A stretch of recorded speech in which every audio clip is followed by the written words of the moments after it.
थोड़ी सी जो है ना इस वक्त हार्डशिप है छोटे बिजनेसेस के लिए कि वो इस सारी कॉस्ट 2% देने के बावजूद वो सारा रिफंड, और गवर्नमेंट ऑफ पाकिस्तान से रिफंड लेना किसी बड़े बिजनेस के लिए बहुत डिफिकल्ट है। तो छोटे स्टार्टअप्स हैं वो उनके लिए तो और ज्यादा ये बर्डन वाली बात है। यस, रिफंड किस चिड़िया का नाम है, ये भी एक क्वेश्चन है। आदिल साहब, असल में हमारे यहाँ जब पॉलिसी कोई बनती है ना, फ्रैंकली कोई भी, तो वो एक ब्रॉड माइंड से बन जाती है और उसकी निटी ग्रिटी नहीं देखी जाती। बेसिकली ये ऑब्जेक्टिव तो गवर्नमेंट का फैसिलिटेशन है, नंबर 1। इसमें कोई सेकंड थॉट नहीं है कि ई कॉमर्स को इस वक्त गवर्नमेंट प्रमोट करना चाह रही है। सेल टैक्स भी रिड्यूस रेट दे दिया, इनकम टैक्स भी रिड्यूस रेट दे दिया और उसका बेनिफिट दे दिया। और उसके साथ ये जो विदहोल्डिंग टैक्सेस हैं, फ्रैंकली इस सारे में ये रिफंडेबल नहीं है। प्रैक्टिकली ये जितने भी टैक्सेस कट जाएंगे। अब हमें करना ये है कि जो पेमेंट मैकेनिज्म अवेलेबल है उनके अंदर हमने देखना है कि लो कॉस्ट लेस टैक्स वाले मैकेनिज्म कौन कौन से।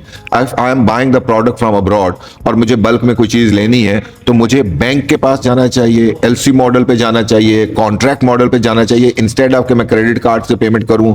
कोई अच्छा, ये एक और बड़ा इंटरेस्टिंग फैक्ट मैं जरूर हाईलाइट करना चाहूंगा। शुरू में तमाम बिजनेसेस को बहुत ध्यान रखना है। हमारे यहाँ बाज़-औक़ात ना असल में हुंडी हमारे यहाँ भेजना यूं होता है कि जैसे मैं किसी परचून की दुकान से कोई चीज लेने जा रहा हूं ना, यूं होता है। आल्दो अब गवर्नमेंट ने बहुत कंट्रोल कर लिया है, लेकिन still I will advice please do not opt. अगर इवन लीगल मैकेनिज्म के अंदर थोड़ी सी कॉस्ट बढ़ भी रही है तो उसको अडॉप्ट कर लें, क्योंकि वो एंटी मनी लॉन्ड्रिंग लॉज और उसके अंडर रह के बिजनेस की कंटिन्यूटी को अफेक्ट करती है। और खुदा ना खास्ता उसमें आते हैं तो फिर आपका बिजनेस जो होता है वो स्टेक के ऊपर आ जाता है। तो हमें yes, with in the law जो बेस्ट प्रोसीजर्स अवेलेबल हैं उसमें भी हैं। अगर क्योंकि हमारा ना ये जो ई कॉमर्स में मेजॉरिटी प्रॉब्लम क्या है कि यंग जनरेशन आती है, एकदम बिजनेस शुरू करती है, विदाउट एनी गाइडेंस कर रही होती है।